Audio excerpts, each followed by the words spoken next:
Hello, Happy New Year and welcome to the Robbies Podcast, your destination for in-depth discussion and analysis of the Premier League and the Champions League. I'm Robbie Mustoe, he's Robbie Earle, and here is our breakdown of week 20 in the Premier League season. Arsenal took on rivals Tottenham in the North London derby and won 2-0. Manchester United come from a goal down to beat City 2-1 in the Manchester derby. Newcastle took all 3 points late to beat Fulham 1-0. Brighton throttled Liverpool 3-0 at home.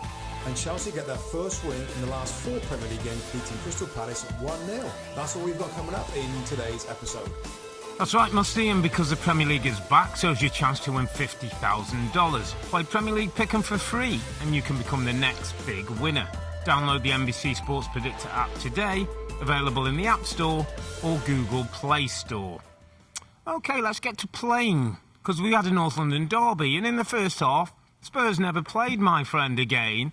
And in the second half, when they tried to have a bit of a go, Arsenal were 2-0 up, Arsenal were dogged and determined, and Arsenal won the North London derby. Yeah.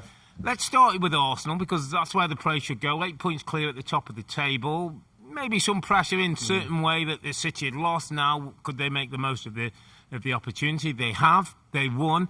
I thought it was a rounded performance, Rob. I thought their football ability stood out in the first half. I thought their determination stood out in the second half. And worthy winners. Halfway point now, Rob. 47 points. Arsenal are serious contenders. Of course they are. I'd say they're favourites, Rob. I'd say they're favourites. We've had, I think, just half of the season. Maybe they've got one more for the half to come up for Arsenal. We're playing 18 games right now.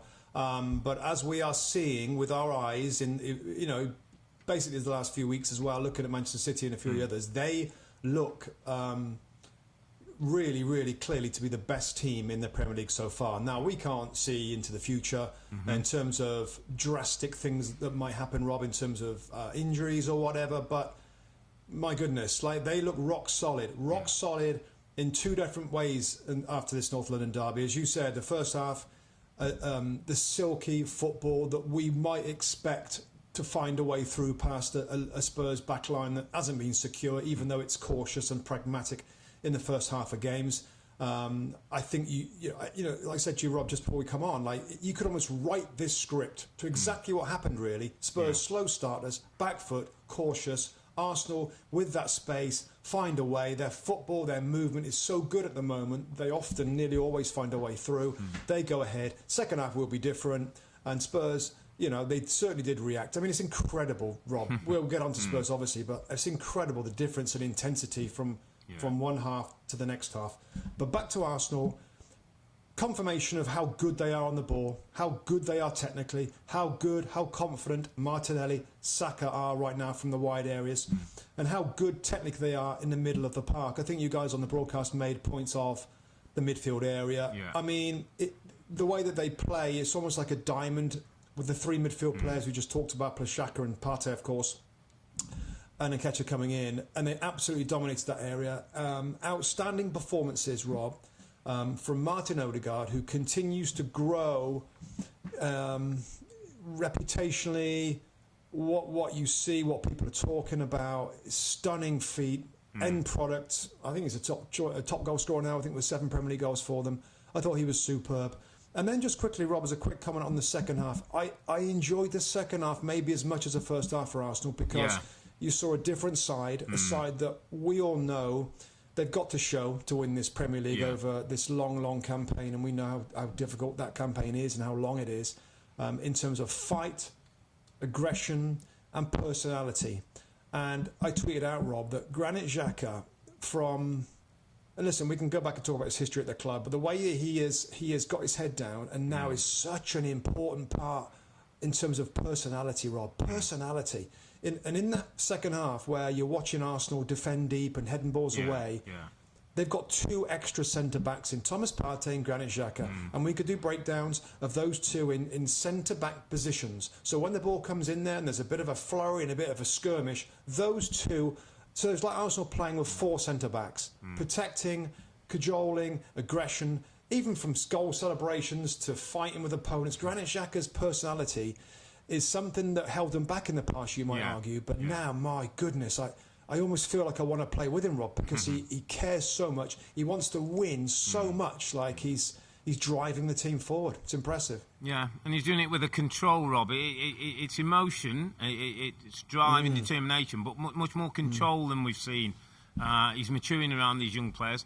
I just also want to give a nod to... I was watching the game, Rob. Gabriel, I thought, was excellent. I thought he got his head onto things when there was a period in the second half where Spurs were having a go and Kulusevski was on putting balls in and Perisic was on, and then they changed and other players came into the game to try and get that goal. He got Richarlison on the pitch. Sonny started to try and influence it more. I just thought Gabriel once or twice got his head onto things, blocked things off, was strong, was determined. You know, somebody who we've said at times has like the rick in him, the odd thing that doesn't go right. And the other player he does. I've got to mention, mate, is a goalkeeper. By the way, this fella was, in contrast to Hugo Lloris, and we'll get on to Spurs and some other issues, and we've talked about the goalkeeper, overall. Rob, I thought he was sharp, I thought he was bright, I thought he was alert. There was no, world-class saves, but everything he did was good, was aggressive. His block with his feet, I think, he made that one great save, Rob. That one good save. That foot, with a foot save, that was a special save. Because it's one of those that doesn't look like it's brilliantly hit. It finds its way in the corner of the net, and the game's different. I thought his enthusiasm with the back four, Rob. He's somebody who he's got relegated with Sheffield United, he's got relegated with Bournemouth, and I wasn't convinced. I've got to be honest, I wasn't convinced. I think a bit like Granit Xhaka, Rob. I think he's part of the personality in the dressing room that's important. And I thought he deserves a bit of special mention today because he was absolutely at the top of his game. Totally agree, mate. Totally agree. It's a great shout, great mention. I was going to mention it as well. And when you look at the team, Rob, and I had a quick look back today, just watching the game, I got my computer out and I just looked at their transfer dealings. I'm like, how they get to this point? I mean, this is like amazing how they've transformed. And if you look at the ins and outs over from 2020... it's pretty amazing, the turnaround in the squad and the decisions that were made and the signings that came in and have been brilliant, great, straight away. It hit the ground running from Zinchenko to Thomas Partey, that actually, to be fair, got a few injury issues. Now he looks like a brilliant, important player in there. All the business that they've done, as well as developing the younger players. We know about the wide players. Martinelli, Smith-Rowe is back now in contention as well. Ben White is a signing, bringing Saliba back, goalkeeper signing Ramsdale, getting rid of David Luiz and a few other players that were from a couple of years back. That whole transformation has been... it's been stunning when you look at where they are on the league table right now, Rob. So, a combination of things, and the two guys that we've talked about a lot, Edu, who's a big part of that, and of course the head coach, as Rebecca said on the show today, his first managerial position. He is on the brink of winning a spectacular Premier League title. I mean, you've got to say, Rob, with the points difference, 8 points with 20 games to go, and the way that they're looking, is this where we chuck in the cliche? Because I feel it probably is. It's theirs to lose for Arsenal. Let's get the Man United game out of the way, and then let's have that conversation. Let's see how they go against United. But you're right, mate. You're right. It starts to be, if anybody else was in that position, we start to be saying, if Liverpool were in that position, I think because historically, Rob, we don't know we haven't seen this team do 38 games. I believe it's right, and I'm sure our viewers will let me know if I'm wrong, but I don't think Arsenal have ever had 90 plus points to win a title. Back in the day, you could win a title with 80 odd. I think they've been 87, 88, but I'm not sure they've ever broke 90. Right. They might have to break 90 to do it now, which they're halfway. They're sort of on par to do, but they've lost one game all season. It's brilliant of 18 games. They probably can afford to lose one or two more. Yeah, a couple more. I think back to Rob, to your point, last season when we all expect them to finish in the top four, and we give them tons of praise, they fell away right at the end, didn't they? They fell away and blew it really with about 4, 5, 6 games to go. They let Spurs in, didn't they? They let Spurs in that spot. Rob. So, So there's always that part of it as well. And just before we move on to Tottenham, Rob, there's one other player that I wanted to mention, and he didn't have a brilliant game today. Eddie Nketiah, Rob, had 2 a 7th minute and a 69th minute chance to score and to bury Spurs a little bit, and he didn't quite take them. But I'm still really enjoying Eddie Nketiah, Rob, given this opportunity at this moment in time in this team in big games where he's getting chances. Now I know, you want to be champions. He's going to have to bury some of those chances that he missed today and in the previous game as well. I just kind of like the way that I think what I'm saying is I think he's done better, looks better than I expected in general play, in general football, of linking it, making a few turns, running in behind, pressurising. I think he's a bit more of an all-round footballer than I thought. It's just, obviously, we know he's got to stick those chances in, but he's getting chances, Rob, and I like forwards, that particularly young ones that have got a way to improve, keep getting in the right spots, and those chances will come. I mean, the left foot, he was patient when he tried to volley it in the first half, wasn't it, Rob? He got saved by Lloris. So I just think it didn't work for him today, and I'm not picking him out because he had a great game. I'm picking him out because I like what he's doing, and I hope for him that some of those chances start to go in, because he's getting himself in good spots regularly. Yeah, it's a really good point, and his all-round game, I think, is testament to how he's been brought up in an academy where he understands and appreciates things. Thought today, Robin, you make a really good point. It was in the second half he got played through. Odegaard played him a ball, and he went to take a touch, and it ran just a little bit away from him, and then Lloris came in and made a save. Wide. Now, when you're top of your game, when you're at thing level, that touch almost entices the keeper, and you slip it down the side. And that's a bit he's just got to get to, which is why he's the age he is, the experience he is. But I agree with you. And the other thing, Rob, I think, and it's a point before as we move on about Arsenal, it's just that, and I know it's easy when you're winning, but there's a chemistry that Eddie Nketiah, who's somebody who's come to the academy, who Saka knows, who Martinelli knows, who enjoy playing with each other. If you went and put a centre forward who's coming in, just wants his goals, maybe giving the wingers a bad look when they don't get the ball, you just change something in there, Rob. I just feel those little relationships are just as important as the goals that he scores. That Eddie Nketiah is running channels and is linking the play, and he's making the odd mistake in the right area, but the chemistry feels right at the football club at the moment. And that's why I wouldn't be rushing if I'm Arsenal. It doesn't look now the Mudryk thing, and that's a whole new story to get into, bringing somebody in the front line. Yeah, just last thing, Rob. Honestly, the last point about Arsenal, again, and we've said it before, and we love it when our producers give us the green light to go to the UK to watch games. And watching Arsenal live from a great seat was the moment for me, one of my moments of the season where I was like, wow, this team is very, very good. And I don't know how to explain it, but on the TV, of course, they look good. Yeah. But seeing them live with their movements and the sharpness and the move on the ball and it just triggered when you said, like, the groove nature, and they're on the same kind of wavelength throughout. I got such a strong sense of that when we were there watching and come back and win against West Ham United. Now, a team that haven't got so much chemistry, my friend, and look disconnected and quite honestly weird, is Tottenham Hotspur. Is Antonio Conte, Rob, one of the most stubborn managers tactically that you've ever seen in the Premier League? Yeah, but he's a winner. He's a stubborn winner. So that sort of creates an issue if you're into...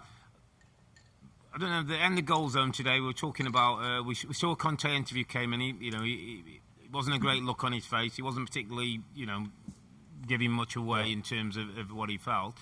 And Beck's asked after, like, Spurs, where we're talking, a 5-point gap, bit of a gap starting to grow. And I said, it's fascinating, Beck's, because if you look at the top five, the four above them, we're talking Arsenal, Man City, Newcastle United, all want to have the football, all want to play forward, all have a style that's grooved of pressing, of possession, of creating chances. Spurs, and it's up to them, and it's certainly under Conte, want to do it a different way. Now, at the moment, he's putting trust in a back three that I don't have the trust in. I thought Romero was close to getting a red card today, managed to stay the right side of the line, but was making challenges. You've got a goalkeeper who I think now it's becoming universal, is going to need to be changed if you're going to the next level. You've got Kulusevski, who you bring in, who I think is an excellent player, almost playing as another right back. Sonny's running back into the left back position. It's just not a good fit. And the thing I said to Bex is, at some point, Rob, and I'll talk for myself as a player. I'm all in for Conte. He's the man. He's won things. He's this. At some point, I'm going, this ain't great. We're not playing well. We can't get on the front foot. We're stuck back here, and we're losing the derbies 2-0. At some point, I'm starting to lose a bit of faith in him. Well, I agree, mate. I agree, and yeah, that you can chuck in easily that he's a winner.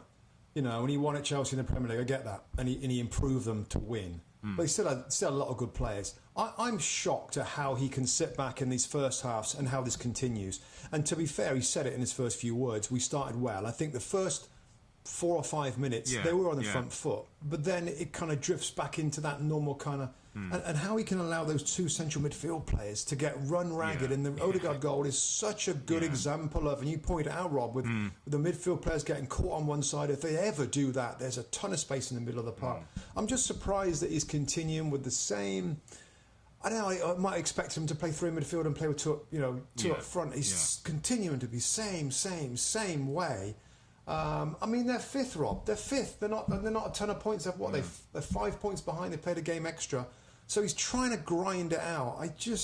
I mean, you look at Heung-min Son, my goodness, of a player that's such a... If we all think about our best images of Heung-min Son, what a player. What a player. Finishing both feet, quick, runs in behind, presses, smiles on his face, links up, is energetic, loves his football. Goodness gracious. There's none of that you can see in him now, and it's sad. You know, the game against Leicester, he scored a hat-trick. You know, everybody's smiling, he's smiling, oh, thank goodness for that. But it still hasn't, and I can't, I'm sorry, but I can't, some of it has got to go to the manager for the way that he's asking him to play and what he's expecting him to do. Heung-min Son is such an honest player, one of the most honest players I've ever seen in the league.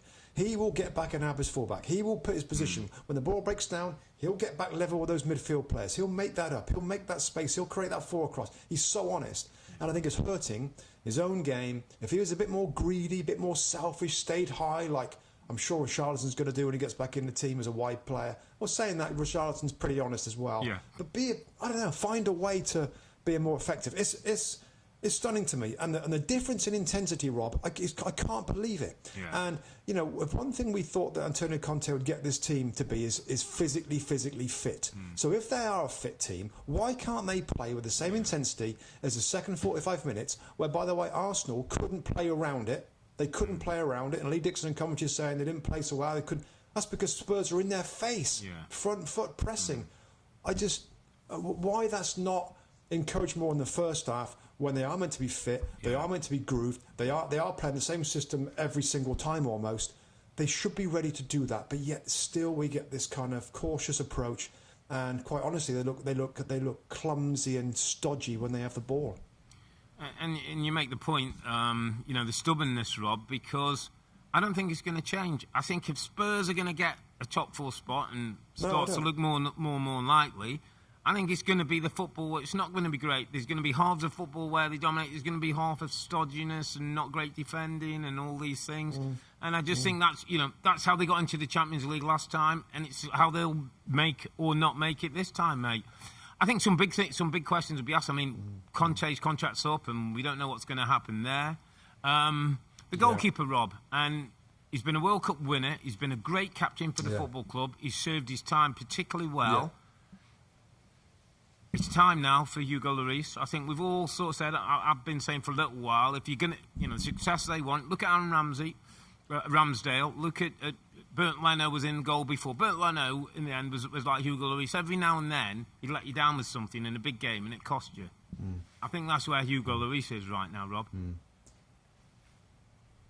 Yeah, it's certainly a really embarrassing error for the first goal, and I get there was a little deflection, but that was really bad. I mean, to be fair to him, right, he did make some good saves, come off his line a couple of times. Nketiah, the one you talked about, where Nketiah took it a little bit wide, he was quick off his line. So he still makes plenty of good saves, but you're right, this is getting too often now. And I just sat with my son watching the games over the weekend, and we looked at Jordan Pickford. We used to sort of say about Jordan Pickford, Rob, that he's this flamboyant. I mean, he's just a bit. you sometimes whether you trust him because he's so blimmin' live wire. They're not saying that anymore. He's a good goalkeeper. He's a really. And somebody, I mean, how long are Everton going to? How long is he going to be okay staying at Everton when stuff's going on there that's not great? He will be the one, I think, that some of the big boys that say, listen, he's done well enough over a period of time now where he's a Champions League goalkeeper. We know he's a national team for England. That might be something to look at. But no, back to Hugo Lloris. Yeah, I agree. Legend, world champion. Yeah. I mean, forever. But just not at his best, and that might be something to look at. Totally. Yeah, totally. Just before we wrap up the North London derby, Robin, I don't know if you saw on the broadcast, so there were some scenes at the end of the game where I think there was a little bit of an altercation between Richarlison and Ramsdale, the goalkeeper, and then Ramsdale went towards his goal to get his bottle out the back. At first we weren't sure what happened, but we've now seen on the pictures that a fan jumped up and kicked Ramsdale in the back. Obviously he was pushed away by all the stewards and things there. Mikel Arteta ran and got his Arsenal players away from that end of the pitch up to the end. They celebrated. Yeah. But some news has come out, Rob, and Tottenham have put a statement. I think it's right for us to just read this statement so people are aware of what happened. But Tottenham have said, we're appalled by the behaviour of a supporter that attempted to attack the Arsenal goalkeeper Aaron Ramsdale at the end of today's game. Violence in any form has no place in the football club. This club has reviewed this CCTV footage to identify the supporter and will be working with the Met Police, Arsenal and Aaron Ramsdale to take the strongest possible action, including an immediate ban from Tottenham Hotspur Stadium. So that's Tottenham coming out. I don't know if you did get a chance to see it, Robbie. There was a little bit of a melee and things going on after the game, but it's not a good look for English football when fans are doing that, regardless of what's happening. It's a North London derby. I know there's two sides to the derby, but player safety is paramount in those situations. Yeah. Yeah, listen, we're right to bring it up. It was awful. I saw it immediately. I don't know how much force was behind the kick, but you could obviously see the guy stepping over, trying to step onto the field and got a kick towards the back. I guess he's trying to kick him towards the head. It looked like he made contact in the back, what I could see. He didn't get tons of angles on it. Whatever. A fan crossing that divide, going from stands, the seating area, onto the field or the area around the pitch is not okay. And we go way back, and we've seen some pretty horrific things like that. And I'm pleased that you had that. I haven't seen that report. I'm pleased that the Spurs have jumped on it. I hope desperately that they can recognise him from what he did, and he's got to have a life ban. Got to have a life ban. You're a fan, and you try and get on the field and kick somebody towards the back or the head. A player that's meant to be in a safe environment in that area. So yeah, hated it, absolutely hated it, and let's hope they can get hold of him and kick him out. Yeah, no room for that. No room for that. Regardless of what you're leading to, what colours, what team you support, and Spurs doing the right thing, coming out with that statement. And I'm sure with CCTV and people who saw the incident, that person is going to be banned. Okay, mate. There was another big derby this weekend. It was at Old Trafford. It was red versus blue. It was Ten Hag versus Pep. What a game, mate. What a game. Tactically, I thought was fascinating. Incident, drama, goals, storylines, United revival. I mean, where do we start? Yeah, brilliant, isn't it? Well, I think we should probably start with the incident, Rob, because I can rarely remember such an incident that's caused so much reaction and opinion and going over it and over it and over it and over it. The offside, of course, the equalising goal that Bruno Fernandes scored as Marcus Rashford run through in an offside position. Yeah. Oh, gosh. So here's my take on it, okay? And I got there's two angles to this. And sometimes people who react and shout things and online and all that don't often know all the rules and stuff. Yeah.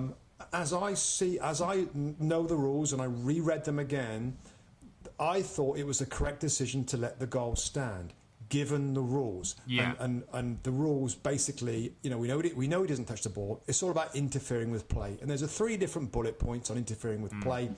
And the main kind of one is, does he stop somebody challenging for the ball? Yeah. Now I understand that Akanji is close to that. Yeah. So when I say I agree with the rules as they are, I just think that Akanji probably wouldn't have got across if Marcus Rashford is invisible, he's not there, of course, the goalkeeper, I'll get on to the second part of it. So that was the thing. Could Akanji get across and make a challenge? Was Rashford's position stopping him from do so?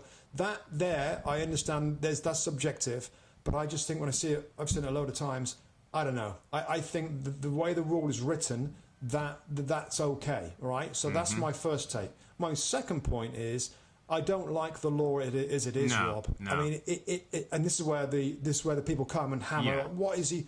I totally agree. The goalkeeper's set for a shot from Rashford, and it changes. People are aware that he's there now. So I feel like when an offside, there should be another bullet point in the FIFA laws of the game that says something like, if the offside player is so close to the ball, is it within 1 or 2 yards? Then he's got to affect so many different people around him, even though it might not affect their ability to challenge and win. It will affect.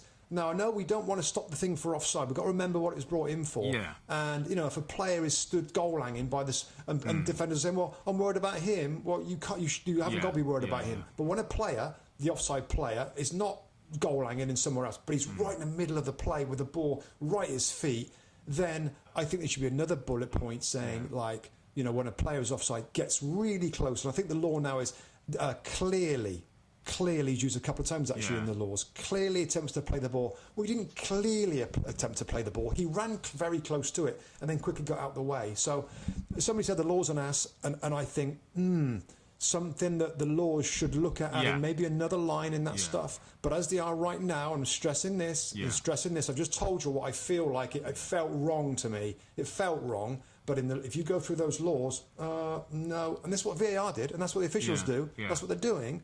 No, he's not stopping challenging. No, he's not in the line of sight or whatever. That's a goalkeeper thing. Any other line of sight? Does he stop somebody challenging? Does his impact on the ball affect other players? So there's a few that are subjectively tight. But my opinion is, as the laws, it was okay. But I think there's got to be something added there because it didn't feel right. What's your I take, agree. Rob? It didn't feel right. I also didn't look right, Rob, when I saw it. So for me, I totally agree. And as we were going through it, and it was one of them that, there's a few that happen during the course of a season that you go, we need to make sure we get this one right. So I asked our researcher to give me all the lines of what. Does he attempt to play the ball? No. It's clearly offside. Does he affect the prisoners? No. So I came to the same conclusion. By all those rules and all those laws, he actually isn't being played. The goal should stand. But I just think, he affects Akanji.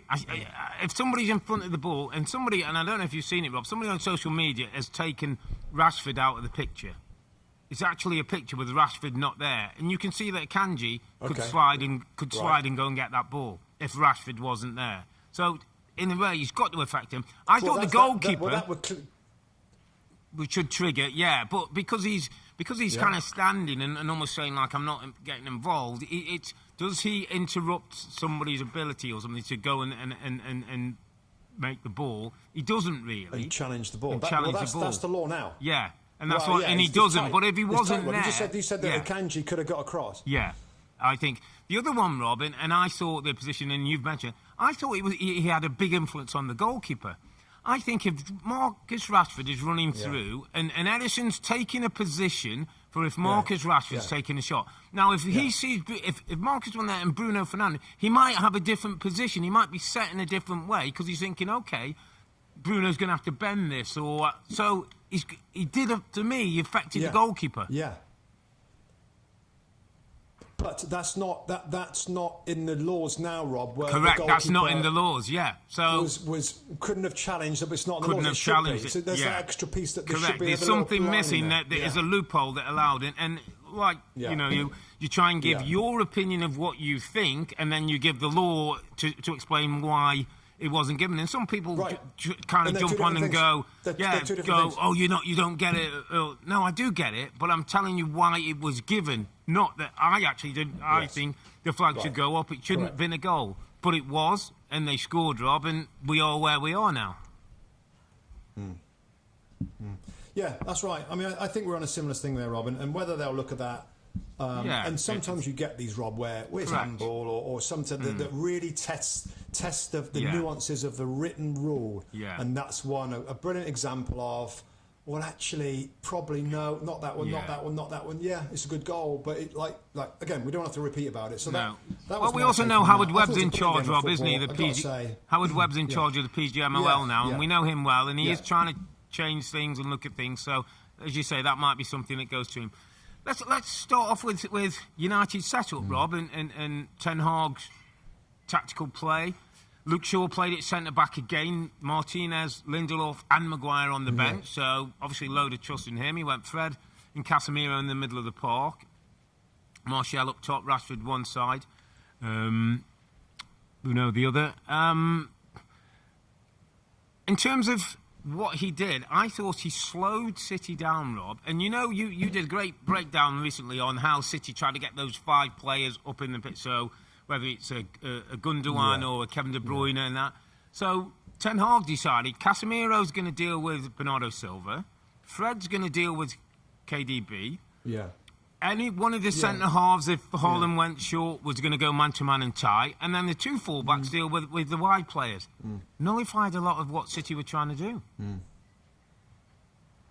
It really did. It really did. I mean, there's a mixture of that, of well done Erik ten Hag and well done for setting the team up a little bit differently. I mean, brave decision, by the way, on Luke Shaw. And like you said, Fred was very close to De Bruyne most of the time. Not always. It wasn't literally man-to-man all over the place, but he did a good job. Married with the fact that City, I thought, again, most credit to Manchester United, but the City's football was weak, was nothing going forward in the fight. I think they got one shot. They had one shot on target in the whole game. Yeah, one shot. First half, of course. Yeah. One shot on target in the whole game. First half possession, and United sat back and allowed that. That's normal against City with the way that they play. But City didn't create anything. And of course, they always leave themselves vulnerable. How many times have we said it? Usually on the back of Champions League nights, where the latter stages, the good sides that that do have a game plan and organise and block up. And hit them on the counter-attack. It was another one of those. And United could have scored goals in the first half, by the way, that City got caught out the space in behind. Pep said at the end, Man United are very good in transition. They are very good in transition, and that's Man City's Achilles heel, as it probably is always going to be, given they have the ball, they manoeuvre it so well up the field. That players get involved in positions where if it turns over or they slip on their ass or something happens, there's only two guys back there or maybe 3. So classic game of proactive football possession against kind of a bit more reactive counter-attacking football, breakaway football, direct ball football to Rashford or who else to get in behind. And today or yesterday was a day where, the counter-attacking football came out on top. That's why a lot of teams do it. That's why Antonio Conte does it. That's why teams in major tournaments often do it to great success. So it was that day. And at the moment, Erik ten Hag, what he's doing, Rob, with some of these players, reinventing them is probably the most, reinventing them, restarting them, resetting them. Obvious examples of Marcus Rashford, who's playing at a level that we've never seen. And we all kind of expected at some point in his career, God, this player looks like he's got... But we didn't quite get there. And I remember so many times on this podcast, God, when have we got to wait for Rashford? When is this going to... Well, they're seeing it. Fair play to the manager. Luke Shaw, another player that's been reinvented, reset. Not just as centre-back, by the way, but also as a left-back, he's playing really, really well. There's quite a few players in this team. I mean, Fred showed that before, I suppose. Bruno now is talking about the team element and how great they've been. Malacia is playing good at left-back. I mean... It really is. And Garnacho, another player that he comes on for 20 minutes, doesn't he? He looks lively. Players, Rob, where we wouldn't think. He makes decisions that we're like, and at the moment, it's working out pretty well. It's got to be exciting for Man United fans to sort of relax, take a breath, and say, we got a good guy. We got a good guy in there. We trust him. He's getting the players to play a little bit. It's good to watch. Good old Beck. She's straight into how many was in the title race. So I did the classic Jose, 2 big horses and a little horse. I mean, listen, points wise, you'd have to say they're in the conversation, but realistically, is that something? I'm not so sure. I'm glad you haven't mentioned him, and I'm not sure if you did it on purpose. My underappreciated performer of the week, Robbie Mustoe, is Aaron Wan-Bissaka. By the way, Now, let me throw Aaron Wan-Bissaka at you. I think you've got to chuck an argument in there, mate. Yeah, everybody's telling me, which is including you by the sound of thing, what he can't do. Oh, he can't. He's not a modern fullback. Oh, he can't get forward. Oh, he doesn't cross. Oh, Trent Alexander does this, and Reece James does that, and Wan-Bissaka does nothing. Oh, Wan-Bissaka's out the team. Oh, sell Wan-Bissaka, send him back to Palace. He's only that level. Let me just go another route with you. Trent Alexander-Arnold can't one-on-one defend. Could do with spending a week with Wan-Bissaka. Wan-Bissaka's kind of been out the picture, Rob, for some time. He's got his head down. I've heard he's been doing personal training, getting himself in better shape, getting himself in better mental shape. I thought he totally shut down Phil Foden. Let's just go back to reverse game where Foden and Haaland both got hat-tricks in the first Manchester Derby 6-3 win for City. I think he's simplifying his game going forward. I think he's another Ten Hag plus, that there's enough basic quality. His speed and his defending are important. Now can we start to work on the easier part of the game in some respect? Can he be a little bit more clinical and clever with his play? He's a balance to what the rest of the team are with his pace. He's a bit Kyle Walker-esque with his recovery pace. For a player who could have been out the door, Aaron Wan-Bissaka has prolonged his Manchester United career. And your face isn't giving me much encouragement, by the way. Oh, can you see my face? No, listen. Underappreciated. Yeah. Underappreciated. Yeah. Fans, I'm not public, general board. public, I think he's don't particularly. Wan-Bissaka can't play. Everybody talks about he can't play, Rob. That's the first thing they say. No. Yeah, I know. Listen, you make a nice argument. I just think, I think he is appreciated for what he can do. He's a good defender, and he's tough to get around, and he makes sliding tackles, and he's good. And he's appreciated for that. If you put me an argument where, you know what, Wan-Bissaka, they got round behind, put in a cross, they scored from a cross where he plays a great through ball, he clips somebody over the top, and then you say to me he's underappreciated, I'd be like, yeah. There you go. Yeah, maybe he is. Maybe we don't see that in his game. I hear you. I'm in agreement with you. I hear you, my lord. Do you know what I mean? I hear you, my lord. But how about just appreciating a defender who defends? I know you shock horror. Yeah. A defender who defends ain't bad, by the way. and Wan-Bissaka's one a bit old school. A bit. He was out the door. Dallo was the new flavour, and he was out the door. And I just think sometimes a player who gets his head down, who works hard, who gets back in the team, and is now part of a team, will be going to Crystal Palace this week against his own mob, against Zaha and all that. And as a Manchester United player, many thought he'd be out the door. Many thought that this window he'd be gone. And I just fair play to somebody who gets his head down, trains hard, gets back in the team. Yeah. I'll tell you what you are. You'll be absolutely justified in what you're saying. If he stays in the team, Rob. If he stays in that team.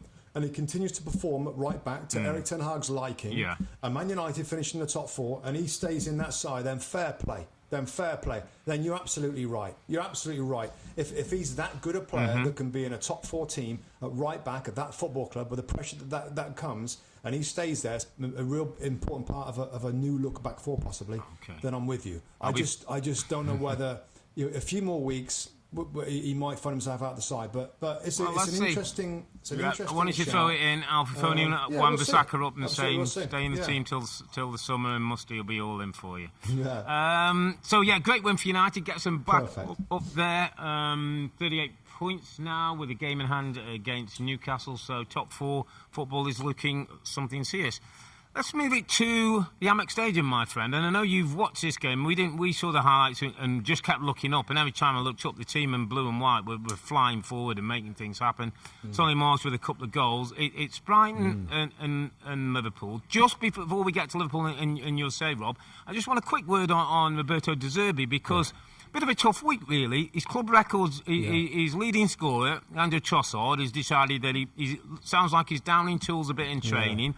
Attitude's been bad. Was banned from the matchday squad, stay away. De Zerbi's concentrated on the players that he's got. Got a 3-0 win against Liverpool. And all the headlines and all the pressure, if they lost that game and people start saying, well, do you have to get players round? I thought, well done De Zerbi, well done Brighton. And that's a club that's going in the right direction. It's had a brilliant appointment with De Zerbi. And a manager who's showing a current day player, actually, it isn't all about you and it's not your own way. This football club's bigger than any individual. It's a good way of starting this conversation, Rob. First off, it wasn't our feature game at 10 o'clock, but the score's coming in, and I'm like, I got to watch this. So I went back and watched it later in the day to get a sense of what happened. But back to your point, I mean, Leandro Trossard's been the star player. He has been the leading light for a few seasons now. Versatile, great attitude, brilliant ability, scoring goals. So to do this or have this kind of flare up a little bit because Trossard's gone public. Yeah. Like his agent said, he wants to leave the club. I think his contract's up, Rob, very soon. I think he's got 18 months. Next summer or something. Yeah, 18 months, yeah. Yeah, so he's nearly up. So he's got, after the next one, he'll be up. So big call, Rob, to be strong with him. Now, I think he's already said, like, I want to talk to him, because it's going to be smart to get him back on board. But super brave to take that stand. Evan Ferguson, the young players in this team, and you talk about a club, Rob. Again, I've had a little look. I took a deep dive into Brighton yesterday afternoon, and this club, I'm just fascinated with why at certain clubs I see in the league table now. Looking at the league table, I see Brighton and Hove Albion 7th. I see Brentford 8th. Yeah. Brentford that have 16,000 people, I think, at their stadiums. Like the ownership is such an incredibly important part of any football club. And you can put the name, you put any name there. My old team, Oxford United.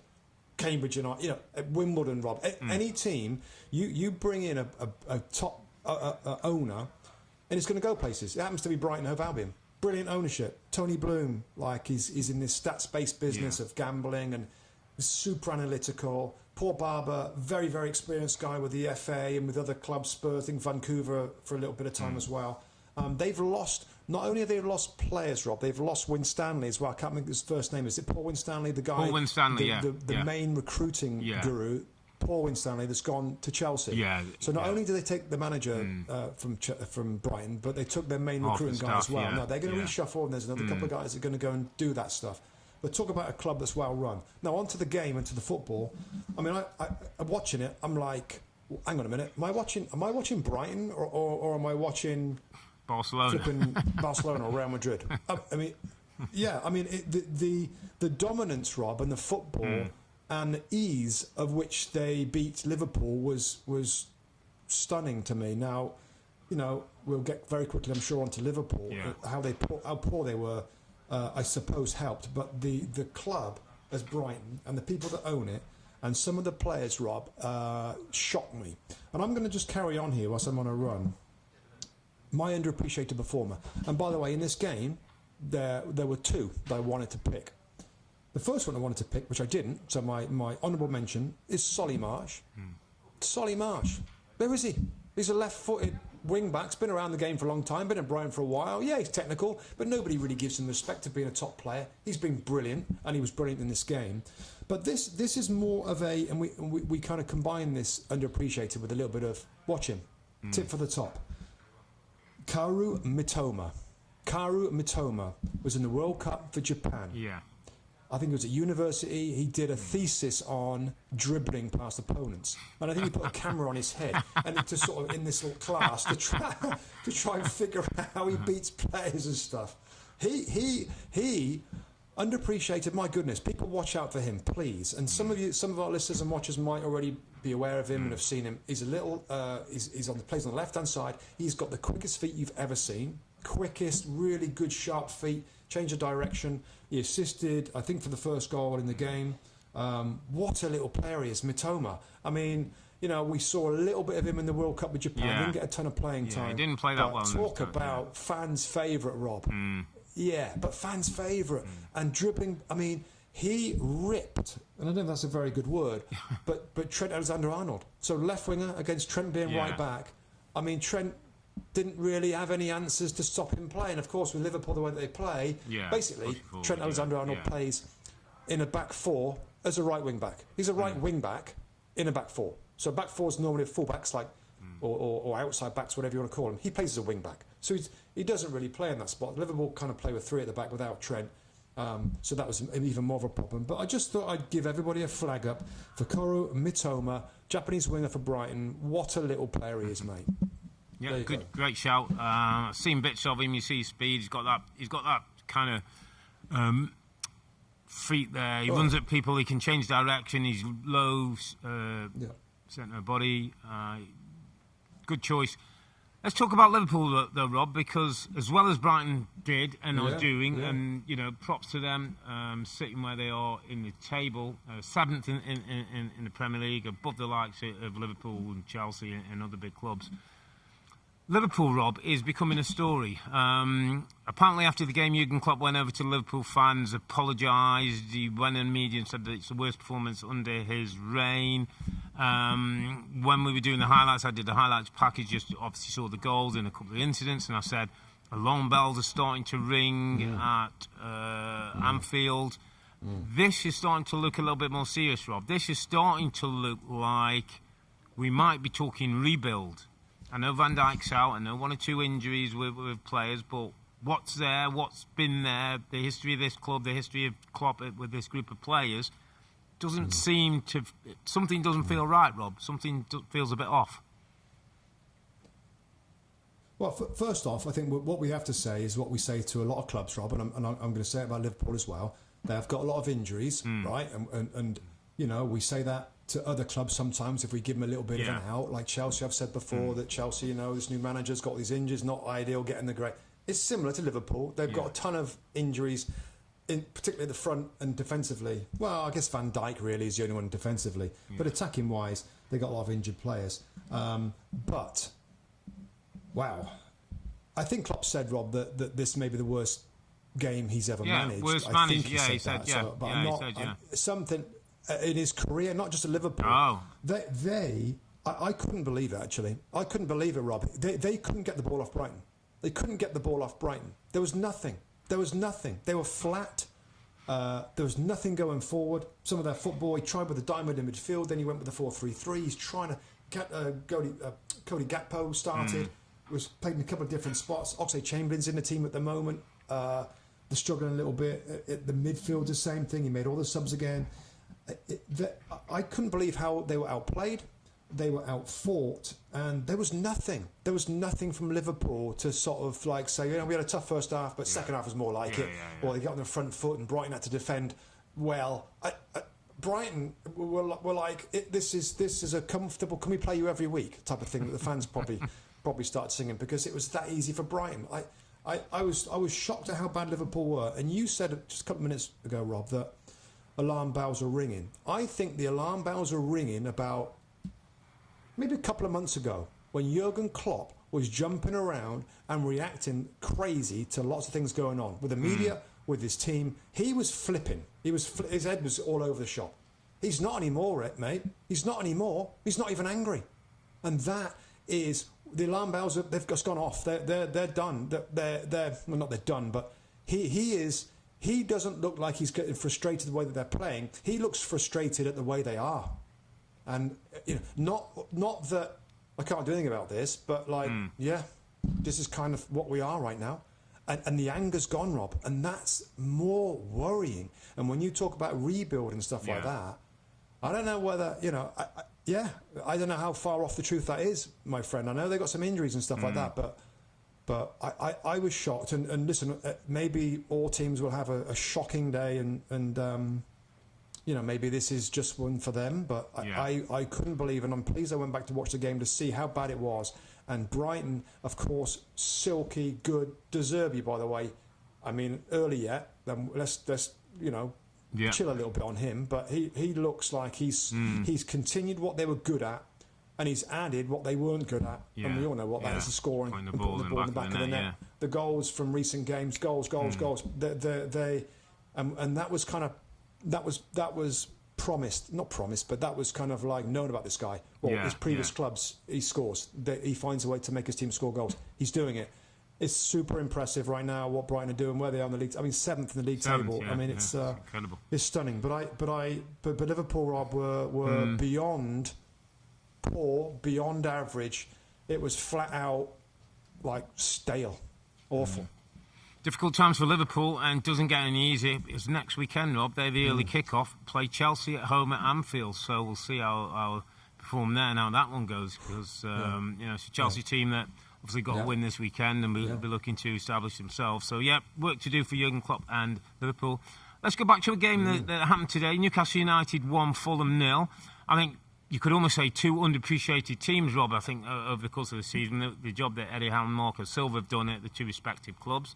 Getting a bit of incident, a bit of drama in this one with Newcastle United winning the game 1-0. Alexander Isak coming on and scoring late on. But Mitrovic had a chance for Fulham, former Newcastle player, with a penalty. It was one of those where he was slipping and hit his foot with the ball, so you can't touch the ball twice to go in the net, which was a big blow for Fulham, not taking the 1-0 lead with that amount of time in the game. And then Newcastle put St. Maximin on second half. Alexander Isak was on, and Isak came up with an important goal, which means another 3 points for Newcastle. The only probably downside for Newcastle, Robin, have you heard that Bruno Guimaraes he twisted his ankle in a challenge in the first half after about 20 minutes, stayed in the game for the rest of the half, which doesn't sound great, and then was seen in a surgical boot after the match and crutches. And Eddie Howe said he's hoping it's not too bad, it's just precautionary, but I mean that would be a blow to lose him. But Newcastle, my friend, keep winning, keep this unbelievable. I think they're unbeaten in 14 Premier League games now, longest record in the league. Just incredible stuff that Eddie Howe's doing. Yeah, it continues, doesn't it, Rob? Continues. And Fulham, by the way, are a good side, and they're a match for anybody. And they almost held on. And this is what Newcastle have at the moment. They kind of got a sneaky good squad. And we talked about Isak and St. Maximin not being involved just yet. Well, they're back fit again, and they're off the bench and they're doing their thing. I see that. I saw the highlights, Rob, a bit, and what's his name? St. Maximin almost scored from a shot just out the box. Of course, Isak scores a little tap-in header from Callum Wilson, nodding it back. So it continues to go on, and defensively is what is probably what it's based on, that defensive kind of determination to keep clean sheets, with the goalkeeper in the back four that you wouldn't expect when you get the names of a back four to be able to do that, but they're doing it amazingly well. Bruno Guimaraes, that's a concern because he's a brilliant player. He's a brilliant player. But the euphoria around the place right now is going to drive them on. Yeah, they're not a lock, but they look top four bound to me. They got a good squad with people coming getting fit again. I think you have got to respect them and put them in the title race if we're going to have this race that we talk about a lot. Of course they're in the race. Of course they're in the race. They're right there. They're like 1 point behind Manchester City. So they got there on merit, on the back of this defensive solidity. And again, I didn't see every minute of this game because it was in that busy window. But I saw the highlights, and I late goals against a good Fulham side with subs coming on and Isak scoring and place going crazy. It rolls on. It rolls on. And Newcastle United, again, there's probably 4 or 5 massive stories really. Yeah. And Newcastle, third place in the Premier League after they've done half of their games now, 19 games, is one of the stories of the season for sure. Yeah, absolutely. Incredible job done by Eddie Howe and his staff up there, and Newcastle sitting pretty in the top 4, and as you say, part of the conversation in the title race. The other big game this weekend, mate, was where there was some pressure. It was a derby. It was Chelsea at Stamford Bridge at home to Crystal Palace. Let's not forget, Chelsea lost 2-1 to Fulham on Thursday night. João Felix was on loan, got himself a red card. He's going to miss 3 games. He had his suspension to 9 first-team players who were out injured. There's almost a great team that wasn't able to play for Chelsea that was. It meant that 1 or 2 players were given an opportunity. Bedia Shield made his first start for Chelsea. Conor Gallagher started in midfield. Chukwuemeka started in midfield. So it was a younger-looking Chelsea team. How do you thought they did? I thought they did all right, Rob. I thought the first 20, 30 minutes, my notes consisted of possession for nothing, tippy-tappy Chelsea. I thought a little bit. Looked okay on the ball. Something like 70%, had 1 shot or something. Yeah. But I thought, to be fair, as the first half wore on, they started to penetrate a little bit more. I thought Conor Gallagher was good. Yeah. I thought Conor Gallagher was very, very good in midfield, made good runs in behind. He actually got in behind and pulled the ball back. Yeah. Didn't always find the right solution there. And as a day that we see Mudryk in the stands, Rob, Mykhailo Mudryk, this new player that they poached away from Arsenal, offered more money, I guess, to make him come to Stamford Bridge on an 8.5-year contract. An 8.5-year contract, like just 18 months away from a testimonial, which is amazing. These contracts, long ones. I just think, Rob, like, are we at the beginning of a big transition of Chelsea playing squad and the team? Yeah. And we're going to see more and more of these young players coming in and really transforming what they are or what they have been over the last couple of seasons, but also setting themselves up to be something maybe special for the next decade. Yeah. Now, Chelsea in the past, Rob, and I've always noted this with them, that through great recruitment, they've managed to get great squads together that last a long, long time. Yeah. Whether it's, your Frank Lampard, your John Terry's, your signings of Drogba and Eden Hazard that stayed a long time. Yeah. Like, you that's the basis of their success when they won all the stuff. They kept changing managers, but they had a great squad. I think they're trying to do that. Now, a lot of criticism for Todd Bowley and maybe a little scattergun approach of bringing people in. But just maybe that all this crazy amount of money that you're spending on players, maybe there's some good young ones in there. Maybe there's a good team that's, Wesley Fofana is one of those that's out right now. Lewis Hall, 18 years of age.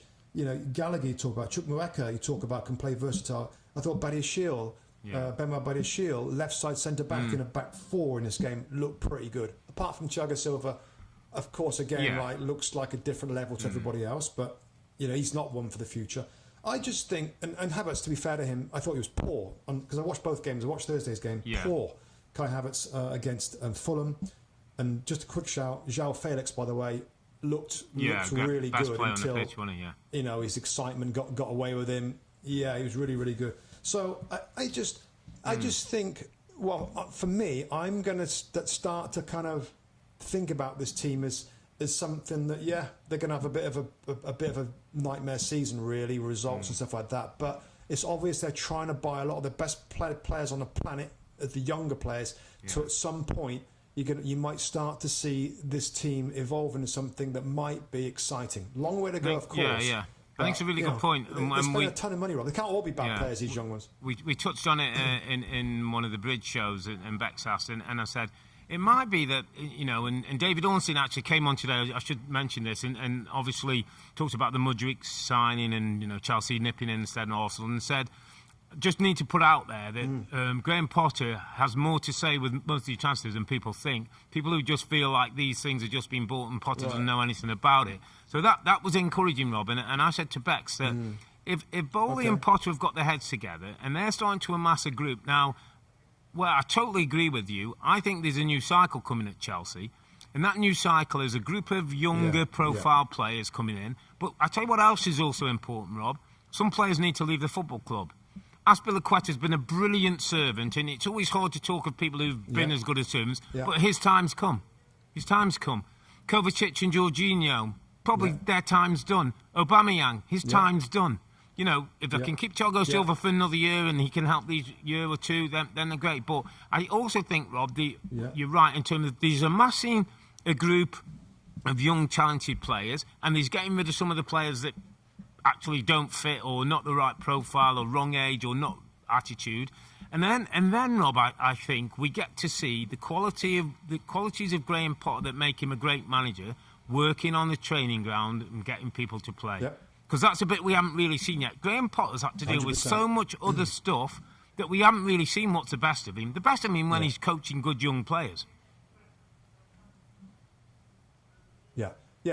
I think you're right, Rob, and I think also let's look back on the structure of the club. It's changed now. They've got Christopher Vival, I think it is, and Win Stanley, as we talked about in terms of scouting. They've got a new technical director. The staff has changed. So now in the recruitment side of things, they've got some of the best in the business. Now they're in their positions. So the theory is, if they do work that you might expect from these guys, then everything starts to improve. I totally think it's a great shout, Rob, with some of the older players that's going to start to transition out. You know what it may look like? I don't know, it's reminding me of is Arsenal. Yeah, Arsenal with your David Luiz and Aubameyang and players that are old and that were like not the future and flipping Earle, all these.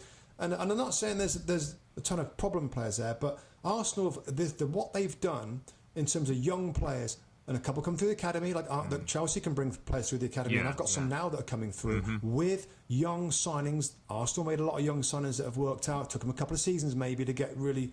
That might be what they're trying to do. The long contracts are interesting. Yeah. I think we know that that's partly to space out the transfer fee over for many years, so you kind of stay on the right side of financial fair play, which has got to start be like flagging a little bit with the amount of money they're spending. But the long contracts maybe help that. So new structure, everything's new, and you're right. I mean, if Potter can get through this horrendous, like it feels like an awful kind of few weeks and maybe months as this continues.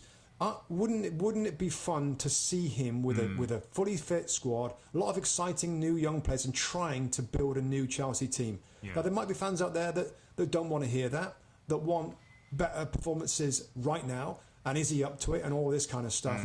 I just think you've got to respect what the thought process is of Todd Bowley and this club in terms of a new structure. They've got a new manager that's done well with young players, that plays a good brand of football. They've got the good expert recruitment people in now, and they've got tons of money to spend and bringing in some of these very, very talented young players in the hope of a future special Chelsea project. We'll see. Yeah, absolutely right. 1-0 win, important win, takes a bit of pressure off, gets the 3 points against the Palace team.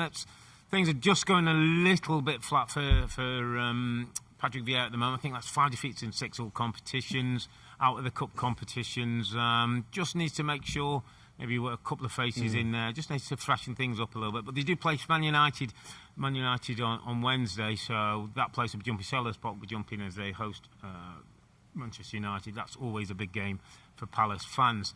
Listen, mate, we're now in, so let's touch on a few of the other results from games this weekend, and then we'll just have a quick Gareth Bale kind of tip of the hat before we wrap things up. Going to start you at Brentford. Brentford 2, Bournemouth 0. It was Friday night football at the G-Tech. It was another piece of evidence of the great work that Thomas Frank does. Shows he can win without Ivan Toney. They beat Liverpool 3-1. With Ivan Toney, with the penalty kick that gets the first goal.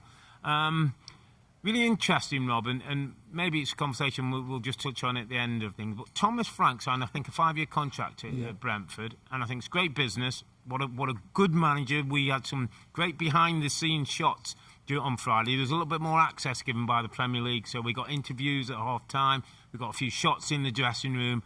He's charismatic, Rob. He's got a good relationship with players. There's a real feel around the football club.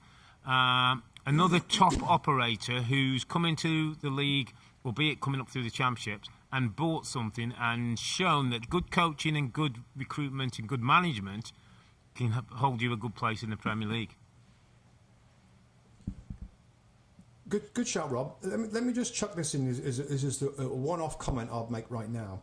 In terms of, I mean, it's obvious what job he's done at Brighton, at Brentford. Yeah. I just don't know whether, and again, this is me, am I being a football snob here a little bit? In terms of where he could go next, right? Normally, if you might see, well, we've seen it with Brighton. Graham Potter, the style of football, gets a top job. Yeah. That's just one question on this game, Rob. Is his physical, high energy, direct at times style of football? I think stats say they're the most, go from front to back. Could that? Yeah, a little bit more than any of the others. Yeah. Would that maybe make him a little bit less attractive, a bit more of a risk of a bigger club that might look to him in the future? That's my one question. Yeah, it's a good question. It carries merit. I don't think so, because if I was an owner, I'd look at his game. I don't think he's just long ball. I think he can play through the lines at times. I think he understands his players. He's got Ivan Toney, play to his strength, but they can play quick counter-attack last week against Liverpool, counter-attacked the second goal against Bournemouth. I've got to tell you, Rob, and there is talk out there, and we'll mention a little bit about David Moyes and West Ham. I tell you what, if I was West Ham, I'd be all over that, by the way. If there's a release clause, I think it'd be perfect for somebody like him. Yeah, maybe. One thing's for sure, he's doing a brilliant job. 2-0 against Bournemouth. They keep rolling on. It's just very impressive. Let's go to Everton, my friend, because this didn't go to plan for Frank Lampard. Everton won, Southampton 2. Great week for Southampton. Let's give credit to them. Nathan Jones, he was winning the FA Cup against Palace. He won in the League Cup against Manchester City, and he wins in the Premier League, his first Premier League win. 2-1. Well done to him. Well done to his team, and well done to James Ward-Prowse, who continues to play at another level. Worrying times, my friend, for Everton, and we haven't got time on this podcast. We may at some point have to do an Everton podcast, get our mate Tim Howard in and sit down and have a chat, because I thought it was a sad, I said to Bex, it's a sad day off the pitch for Everton with what was going on, the fans, where the fans, the owners have been told don't come to the football club because of their safety. It was a sad day on the pitch in terms of what we're seeing, Rob, and I know that they've got problems. It's not a great squad. They're a better team. Their names in there are better than Southampton's. They lose the game. It's a club I thought that showed a bad side of itself at the weekend when they're better than this, Everton. They're a better football club. They're better people than what this weekend showed. Yeah, listen, I don't have to repeat any of that, Rob, really. Fans threatening board members is horrible for me. The board, when can they come back then? Can they come back and watch the team that they're trying to help? And you can criticise. And first off, by the way, this one, of course, this is a minority. I'm assuming. Yeah. We know Everton, the club, and we know that we've played them. Brilliant club, brilliant supporters, great atmosphere. So I can't imagine it's the whole set of foul or a big majority. It's a minority that maybe threatens some of these, which is there's no room in the game for that, of course. They're screaming at the end of the game, "You're not fit to wear the shirt." They're turning their anger now really onto the maybe the playing side of things. Like you, Rob, when I go through this Everton team, it's better than this. Listen, we like Frank and he cares about this club. He did an amazing job at the end of last season, where the fans, we talked about how they wouldn't let the club go down. It's an amazing supporting club, and I want to say that Frank's the man to get him out of it, but I look at this team, it's not bad. I mean, they brought in those Tarkovsky's a good defender, Koda's a defender. You got Onana, who's maybe the best player in the club right now. Onana can get forward, what a good player, scores the first goal just before half-time. You've got just a Gay that's a little older now, but his experience, he's good. He's a good protecting player. You've got Anthony Gordon. Calvert-Lewin is fit now. I mean, shouldn't they be a bit better than this, Rob? We need to have different podcasts. There's so much to say of so many games, so many clubs, but I feel like I love Frank. We know him a little bit. He's the nicest guy in the world, but I feel this team should be doing better with the players they've got, and that's all we can do as analysts, Rob, is to look at the squad. We know all these players. What we're seeing, could they be organised, coached differently to get better results? And I'm starting to think. Maybe yes, and maybe somebody else. And it seems crazy. They've had so many different managers, and maybe some of them is the same bunch of players. I just feel it's not a bad squad, and they shouldn't be what are they? They're joint bottom. They're joint bottom in the league. Not good enough, mate. It's awful. Turmoil at the football club. They got out of trouble last season. Looks like they're going to be fighting it again. And last line on this is I said to recently, Bex. I used to remember when Everton were seen as like best of the rest. Not quite the big six, but they were one of them teams that will be the next. I mean, now they become relegation fodder. Yeah, more easy. Yeah. I mean, it's incredible. Yeah. Let's take it to the East Midlands. A big derby for them in that part of the world, and I know it well. Nottingham Forest played Leicester City.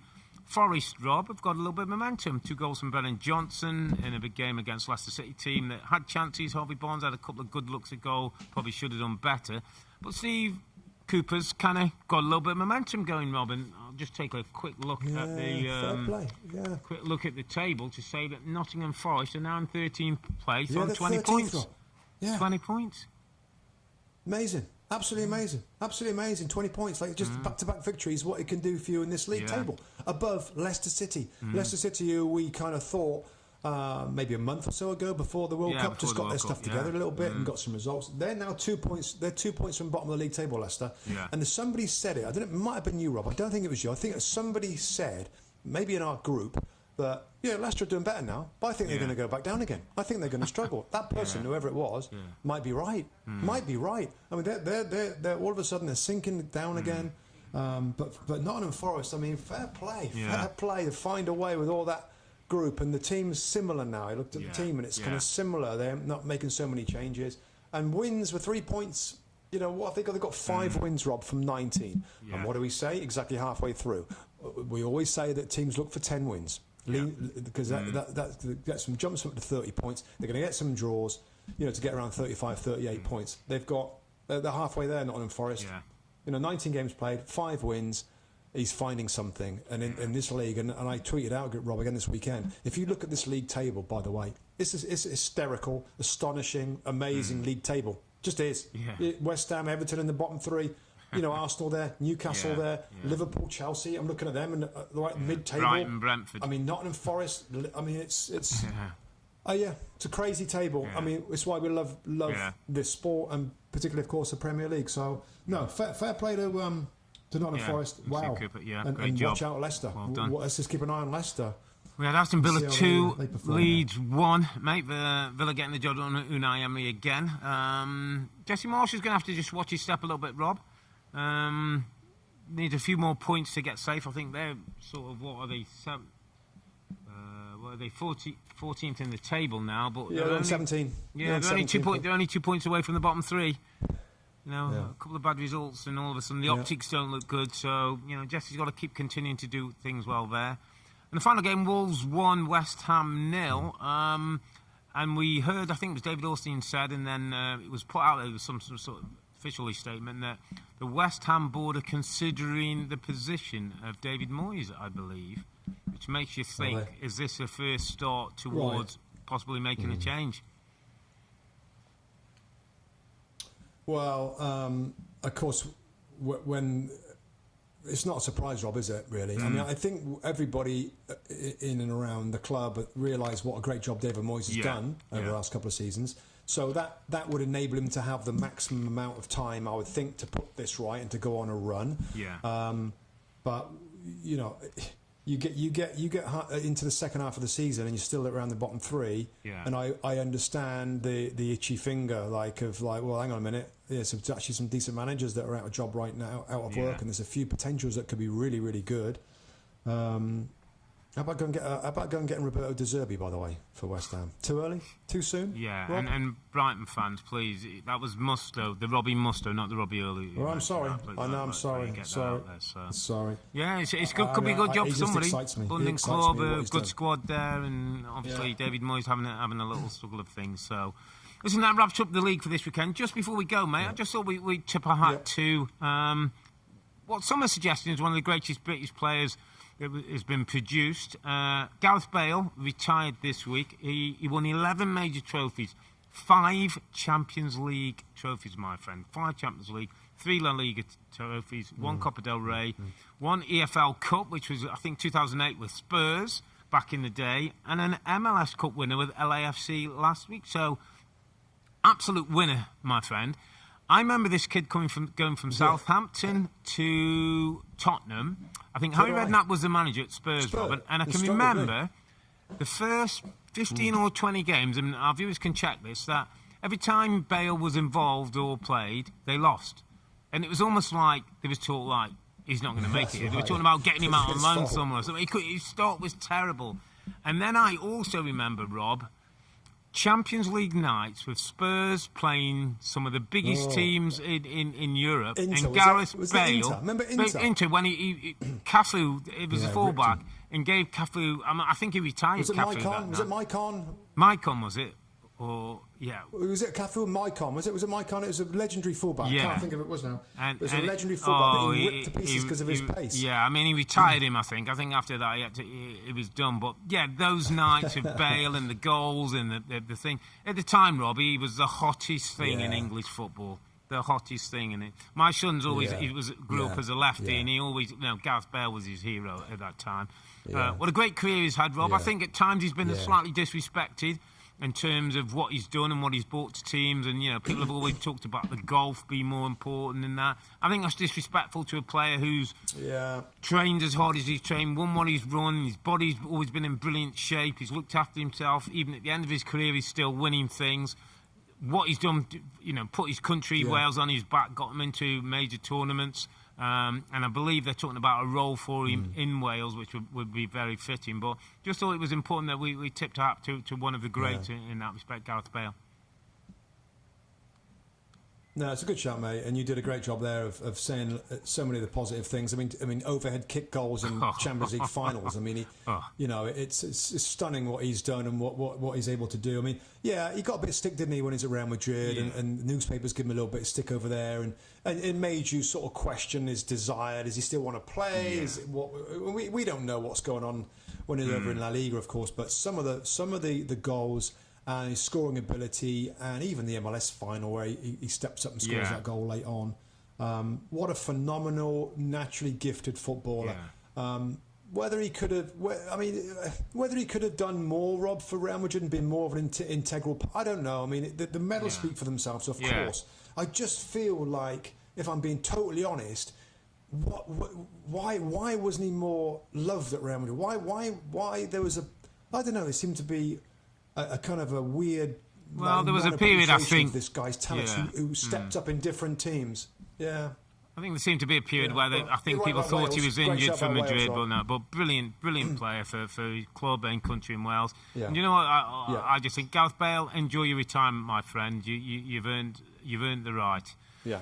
Listen, mate, we're going to wrap things up. It's been a pretty long one and a weekend of derbies. It's the red half-bit cities that have celebrated. Manchester United, when a goal down, still found a way to win against Manchester City. Arsenal had the skill in the first half. I thought the bravery and determination in the second half to beat Spurs in the big North London affair. We'll be back on Thursday, that's January the 19th. We've got a midweek review. United take on Palace on Wednesday, and then City host Spurs on the Thursday. But for now, I'm Earle, he's Mustoe, together with the two Robbies. Thanks for watching and listening. Be safe, stay healthy. It's a good night from me. And it's good night from him. Good night. Good night.